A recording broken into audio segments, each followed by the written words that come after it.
They're called comb jellies, though they're not jellyfish, and they are beautiful when exposed to the light. But where some of them live, 8,000 meters beneath the sea, there is no light, and they have to adapt to tremendous pressure. And it's known that pressure has relatively strong effects on the behavior and the packing of these lipid molecules, these greasy molecules that make up cell membranes. Think of cell membranes as plastic bags that contain and enclose cells. They also contain and separate elements within the cells.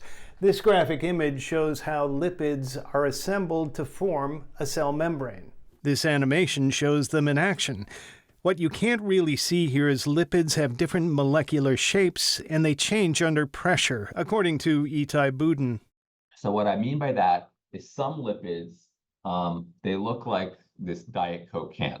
They're nice cylinders.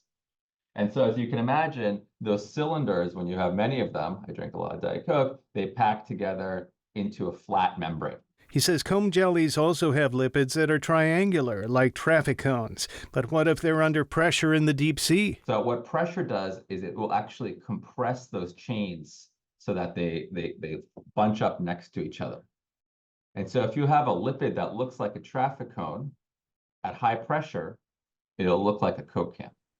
Jacob Winikoff is a deep-sea biochemist at Harvard who partnered with Budin on the study.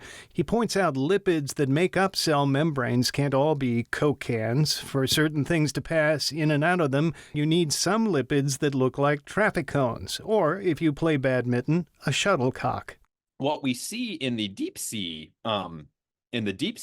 comb jellies, is they have a different makeup of lipids. They've rearranged some of the atoms in these lipid molecules so that even under pressure, they are still shuttlecock shaped. Given the evolution of cell walls in deep-sea comb jellies, they can't survive at low water pressure. They disintegrate.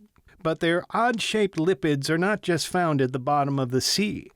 And it turns out that some of the lipids that are most abundant in the deep sea species, they also show up in our bodies, and they show up specifically in the nervous system in the highest abundance. What are they doing in our bodies, if not responding to high pressure? That's a subject for a future study.